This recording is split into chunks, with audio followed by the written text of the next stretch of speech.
We've been told it was the most important meal of the day. But could the truth be the complete opposite? The doctor's hole. The big breakfast debate. Welcome, everyone. Take a look at these people's weight loss transformation photos. Well, what if I told you they claim to have reshaped their bodies by doing one thing? Skipping breakfast. Celebrities such as Beyoncé and Hugh Jackman are all reportedly jumping on the intermittent fasting craze. But is this type of diet healthy or downright dangerous? Meanwhile, many other famous celebs like Justin Timberlake and Jessica Alba have found fitness and a sleek physique, claiming breakfast as their most important meal of the day. Who's confused? You know what I think we should do? We all are. Let's have a big breakfast debate. Yeah. And joining us today in support of fasting and skipping breakfast is cardiologist Dr. Joel Kahn and certified nutritional consultant Lori Shemek. And on the other side of the aisle is their opposition, cardiologist Dr. Nisa Goldberg and nutritionist Robert Ferguson. Thank you all so much for being here. Thank you. Dr. Goldberg, I'm going to start with you because you say skipping breakfast is bad for your heart. In fact, a recent study that was done on 4,000 men and women showed that they had early buildup of plaque in their carotid arteries. That's cholesterol buildup in their arteries in their neck. That we know is a building block for stroke. But there have been several other research studies that show that breakfast skippers weigh more, move their calories late in the day, and have impulsive snacking behavior. In fact, over the last 40 years, 20 to 30% of Americans skip breakfast. And that has paralleled the rise in getting most of their food as snacks that are loaded with sugar and the rise in obesity in our country. And Dr. Goldberg, you're a cardiologist. Dr. Kahn, you're a cardiologist as well. And you say, wait a minute. Absolutely. You know, this Spanish study, there's 4,000 people. The least healthy people skip breakfast. They didn't have a plan. They're up late at night. They're drinking heavy. They're drinking pop. They're smoking. That was the data. And they developed some plaque. In fact, their hearts were protected by skipping breakfast. Very controversial study. But the fact is, in this country, 20% of children are obese, 40% of adults are obese. It takes a massive plan of attack to deal with that. Fasting is one of the answers. Intermittent heart study, you fast, you drop your risk of heart disease 35%, type 2 diabetes 50%. Number two, teenage girls that skip breakfast lose 3 pounds a month. We need to get American teens thinner. And number three, in the City of Angels, Dr. Walter Longo, our hero on longevity, has shown 5 days a month. Drop my weight 25 pounds in 5 months, drop my patients up to 40 pounds in 5 to 6 months. Every biomarker goes down, and he's the world's leading expert in longevity.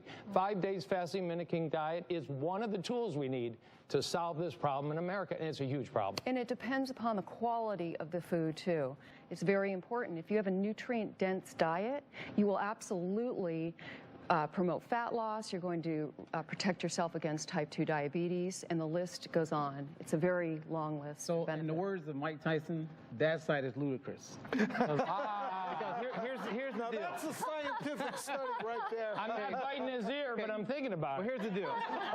So we have one of the only proven, clinically, proven data in place where we have shown that people eat breakfast will lose weight, they will boost their metabolism, and they're doing the opposite of the sumo wrestler. If you want to gain weight and be a sumo wrestler, the first thing they teach a sumo wrestler is don't eat breakfast. I believe that what you guys are saying is taking advantage of the uninformed, and again, we're seeing people being influenced who have no idea of how to be successful with their weight and their overall health, but they're listening to what is being thrown out there, and you're taking snapshots of certain studies. So Hugh Jackman is not fasting in the morning and eating KFC buckets and smoking cigarettes at night. He's smart enough to know it's part of a health plan. And let me add one thing, which I think, just to clarify for everyone watching out there, healthy eating centers around eating healthy foods, right? We all agree that there's no disagreement there, right? Right. Once again, here we are at the doctors, reputable individuals, completely disagreeing, completely using opposite studies. And I'm curious your all's thoughts with what we've heard so far. To be clear, I need to ask Dr. Kahn a question. When you talk about the way you're thinking, you're talking about periodic fasting. Yes. So breakfast is only part of that equation. In other words, that yes, fasting at times, you're more likely to lose weight. It includes skipping breakfast. Well, in fact, the hottest science right now is 5 days a month on a periodic fast, 25 days a month healthy eating, 3 meals a day, 2 meals a day, your choice. The science is strong. That's an anti-aging, glowing skin, rejuvenative program. So Dr. Khan, I just have a question, though, about that, because 5 days of fasting intermittently is actually fairly hard to sustain. And I have 2 kids, and I'm actually projecting this, and I'm thinking about it, like, what kind of an example is that setting for my children if they don't see me eating and I'm trying to tell them, eat breakfast, go do your exams, do well during the course of the day? I'm just curious about how you project that out. If you were in my clinic and you showed me a high C-reactive protein, cholesterol, blood pressure, I'd put you on it. But most of my patients, it's the obese, it's the overweight, they've struggled with every other plan. 5 days a month works for them because it has to be 5 consecutive days. Primal responses that activate pathways, insulin signaling pathways, protein signaling pathways, shut down. You actually get younger physiologically. But it sounds like you're not actually advocating this for people who aren't obese. Like, you're really using this in certain situations where people I think it's really need extreme measures. Would you guys rather lose weight eating or not eating? Okay, so Game over. So Dr. Batra did mention that we were talking about this backstage, and Dr. Batra and I are actually on 2 sides of the aisle. So Dr. Batra loves her breakfast. She needs her breakfast to see her patients in the morning and get her kids ready for school. I have coffee in the morning, and I really don't have my first meal Does espresso count as breakfast? I hope so. Now, coffee's good. I just have black coffee. Yeah, and you know what? It makes the rest of my meals a lot more enjoyable because then I can have a nice lunch, I can have a proper dinner. But I do think that there's still a concern for individuals who see this as a diet plan. I don't see it as a diet plan. For me, it's a lifestyle. It makes me feel good. It makes me energetic in the morning. I do think that there's some individuals this is contraindicated for. For people who might have OCD tendencies or a past history of eating disorder, this is going to make them much more fixated on brittle diabetics should stay away, be very careful. And also people with low blood pressure because they can become dizzy and lightheaded. But we should really separate eating breakfast as part of a healthy eating plan versus what we're going to do to lose weight. So breakfast eaters actually weigh about 7 pounds less than people who skip breakfast. Think about this. There's 100 million people right now in America that are either diabetic or pre-diabetic. You have about 30 million people that are diabetic. You have 80 million people who are walking around that are pre-diabetic. They have no idea that they could experience hypoglycemia, low blood sugar. They watch this show and now they begin intermittent fasting tomorrow. They're taking their kids to school. Blood sugar drops because they heard about intermittent fasting. And we are in a struggle with our weight right now. We're in a struggle. People are looking for everything. So they'll do what you're saying, because they experience weight loss as a result of suffering and restriction and deprivation. Why not educate people? Why not teach them how to make the most of the food you have access to, right? Well, and if you can eat regular food, that's what it's all about.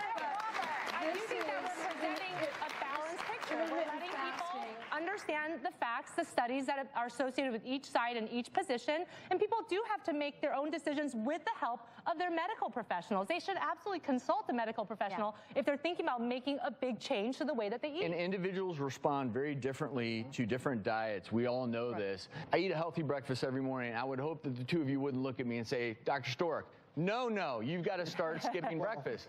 You would even acknowledge that for me, this works well for me. And for some people, intermittent fasting, if done the right way, it could work for you. And I would never tell people that if they did it in the right way, under the right supervision, for the right reasons, safely, and they approach it from a perspective of understanding. And maybe where we can come into agreement is we eat too many calories in this country. We can all agree on that. We eat too many empty, vacuous calories. It's more about what you eat than when you eat and how much of it you eat. I do love breakfast. I eat it every day. I'm going to continue to do it. You have to figure out. My dad never ate breakfast growing up, ever. He just had his cup of coffee. I'm different. We're all different individuals. Just make sure what you're doing when it comes to your health is safe. Discuss it with your doctor. I applaud all of you for coming here today and talking about this important debate, but we'll have more resources on our website as well. We'll be right back.